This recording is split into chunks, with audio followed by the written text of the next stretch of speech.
ناس زمان قالوا حط كلب يحمي دارك، وقط ياكل فارك، ولا تعطيه لحد أسرارك.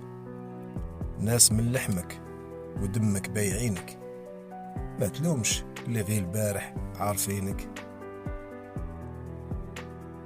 الدنيا في الضيق توريك شكون يبيعك وشكون يشريك. وخد حذرك من اثنين، جاهل حفظ سطرين، وجيعان ولا عنده دينارين. شكي لربك ونام، ولا تشكي لبنادم وتتهان. ماشي كل الورد تخلق للشم، ولا كل البشر يتفدى بالدم.